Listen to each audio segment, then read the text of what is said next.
Hello guys, good morning. Paano makikita ang username at password ng ating TikTok or ng ating Facebook account or kahit pa anong applications na madalas natin gamitin sa ating mga cellphone. I-try nyo po ito guys, baka po nakasave lang sa ating mga device ang username at password ng ating mga applications na gusto mo siyang i-open na nakalimutan nyo na po yung mga password. Okay?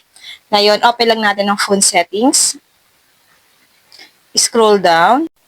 Tap Google, scroll down, tap natin ang Password Manager.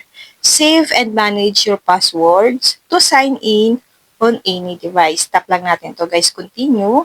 At dito guys, lalabas dito ang mga applications na madalas nating ginagamit at yung kanilang mga username at password ay nakasave po sa ating device. Halimbawa guys, piliin natin dito ang TikTok. Tap lang natin. Ayan guys, makikita nyo po kung ilang accounts meron ang isang applications. Halimbawa guys, sa akin itong TikTok account, meron siyang 4 accounts. So tap lang natin ang tiktok.com. Enter your screen lock. Tap lang natin ang password. Kailangan ko lang guys ilagay ang aking password ng aking cellphone. At dito guys, lalabas dito ang username at password ng aking mga TikTok account. So, halimbawa guys, ito piliin ko lang itong isa. Para makita nyo po yung password, itap nyo po yung icon at lalabas dyan kung ano yung password ng TikTok account. Halimbawa guys, sa akin ito.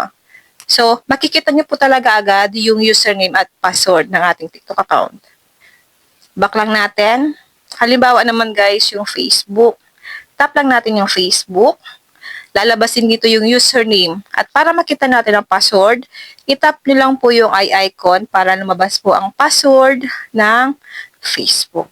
Ganun lang po guys kadali at kasimple kung paano po natin makikita ang username at password ng isang applications na madalas natin gamitin. Halimbawa yung Facebook o kaya yung TikTok or kahit po anong applications na madalas nyo pong gamitin, yung kanila pong mga username at password ay nakasave lang sa ating mga device. I-check niyo po muna ito guys bago kayo mag-forgot password or mag-create ulit ng panibagong Facebook or TikTok account. Yun lang guys. Sana po may natutunan kayo sa aking video. Huwag niyo na po kalimutan na i-follow ako at i-share ang ating video para malaman din po ng iba kung paano po natin makikita ang username, password ng ating Facebook or ng ating TikTok account.